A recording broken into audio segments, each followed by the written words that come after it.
We are going to discuss about mitral valve apparatus in normal echocardiography. This is a left parasternal long axis view.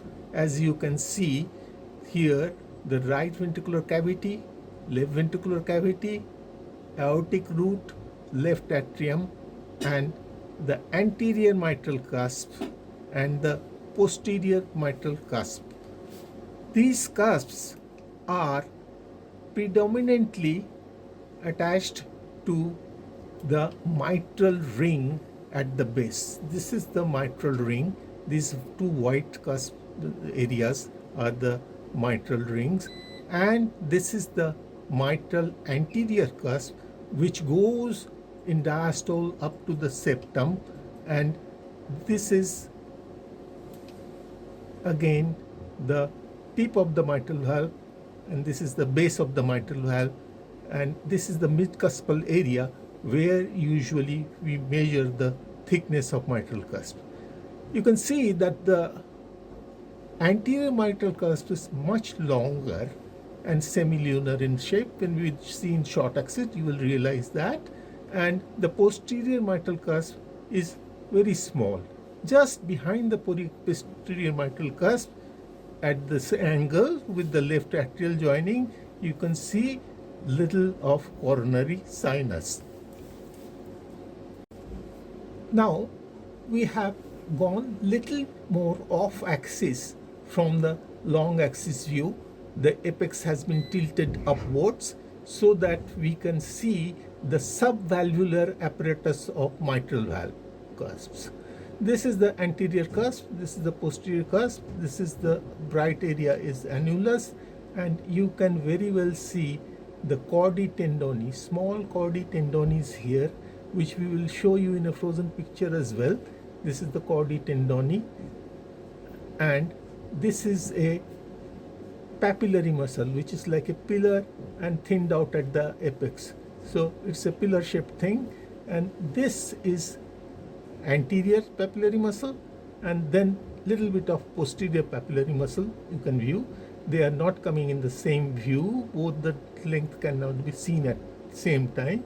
This papillary muscle, anterior papillary muscle, is going up to the apex of the left ventricle, which is the anchorage for the chordae tendonae, and anterior mitral cusp, the anterior papillary muscle, which prevents in systole the valve to prolapse into the left atrium. So the left atrium cavity does not go. This tension of the papillary muscle creates a change in the tension of the valve cusps. The apical view of the heart. This is the apex of the left ventricle, and this is the right ventricle. The interventricular septum is here, and interatrial septum is here. In this view, you can see the subvalvular apparatus. This is the papillary muscle, anterior papillary muscle, and you can see little bit of chordae tendonae coming and going at times, and we can appreciate that this is attached to the tip of the anterior mitral cusp, which is a bright white spot, and this is the annulus, mitral annulus.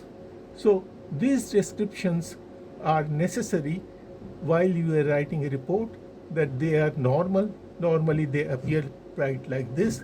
The calcification of the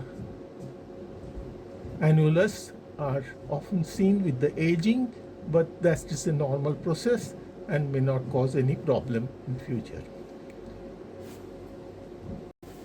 This is a frozen picture of the apical view, and let me tell you again, this is the papillary muscle area, this much, then the chordae, this much, and then the anterior cusp, which is barely visible in this view. Once we start running it, we will be able to see all these structures. Yes, can you see now? I'm scrolling it one by one. So all the structures of mitral apparatus can be seen. You can see the papillary muscle, the chordae, the anterior cusp, and the annulus of both cusps.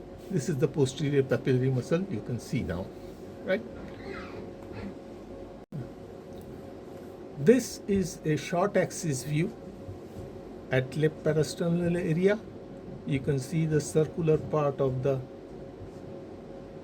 myocardium of left ventricle in cross section, and you can see the mitral valve level. You can see the anterior cusp and the posterior cusp.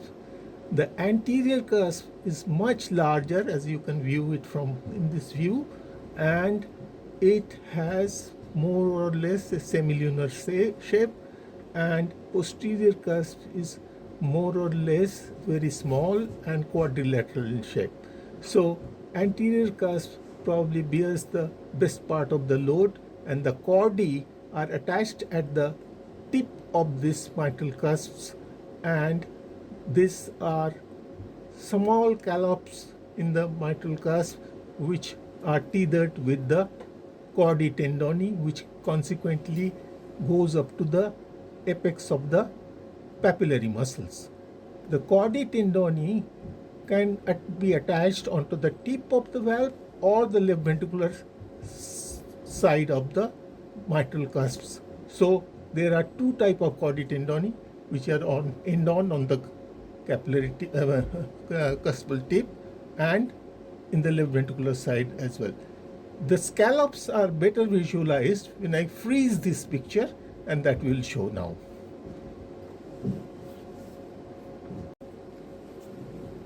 This is the anterior mitral cusp. You can see there are 3 small scallops in it, and similarly posterior mitral cusp has also 3 small cusps.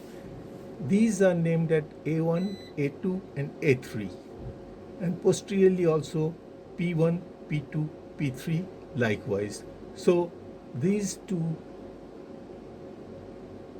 cuspal prolapse, if it happens, then we have to define which cusp is prolapsing so that the surgeon can be able to repair that one only.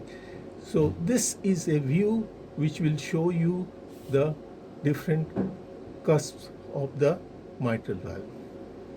You go into the anatomy previous class in which these are labeled as well, so that you can compare it with the dynamic picture of the anterior mitral cusp and posterior mitral cusps are attached to the mitral annulus. This bright white rim around the semilunar cusps, you can see the bright ring of mitral annulus. Mitral annulus is usually saddle shaped, and it changes to a ring in diastole, and when in systole it becomes saddle shaped. So the whole ring is not actually in one plane. During systole and diastole, it changes its shape to keep the balance of both the cusps so that they do not leak in systole.